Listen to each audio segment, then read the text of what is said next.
25.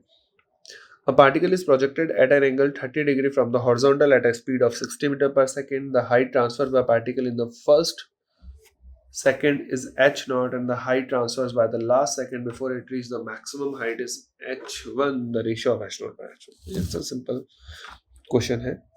देखो क्या है.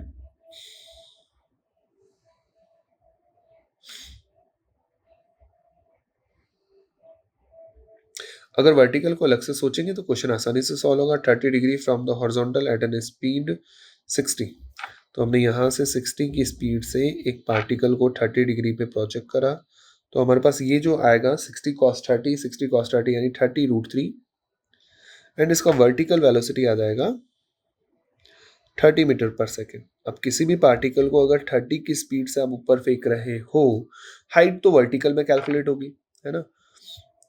तो टॉप पॉइंट तक जाने का जो इसका टाइम होगा वो 3 सेकेंड होगा, क्योंकि एक्सेलरेशन कितना है 10 मीटर पर सेकेंड स्क्वायर. तो 30 को खत्म करने में 3 सेकेंड लगने वाले हैं.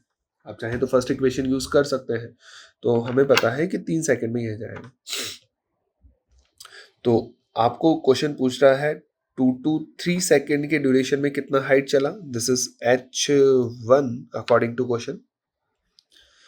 और फर्स्ट सेकेंड में यानी टाइम 0 से लेके टाइम 1 सेकेंड में क्वेश्चन ने कितनी हाइट अचीव करी है, ये हो गया मेरा h0. तो अपन चाहे तो अपनी सेकेंड इक्वेशन यूज कर सकते हैं सीधा सीधा वर्टिकल में.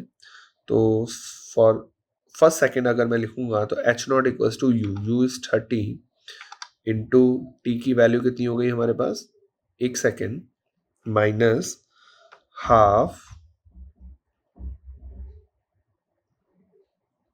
जी t1 का स्क्वायर. जब इसका कैलकुलेट कर रहे हैं तो ये डिस्टेंस कितना आ रहा है 25 मीटर. ये भी एक पर्टिकुलर सेकंड है, थर्ड सेकंड है. इसको कौन सा सेकंड बोला जाएगा, थर्ड सेकंड बोला जाएगा. किसी एक पर्टिकुलर सेकंड थर्ड सेकंड के अंदर कितना डिस्टेंस चलेगा उसके लिए अपन फॉर्मूला लगा सकते हैं एसएन का. एसएन का फॉर्मूला क्या होता है हमारे पास u प्लस a/2 2n-1, है ना. किसी एक सेकंड की बात है इसलिए फॉर्मूला काम करेगा. आप चाहो तो यहाँ पे भी सर एसएन लगा सकता हूँ, मैं बिल्कुल लगा सकता हूँ, सेम आंसर मिलेगा. ठीक है. तो u 30 plus minus 10/2 g/2 2 into 3 - 1.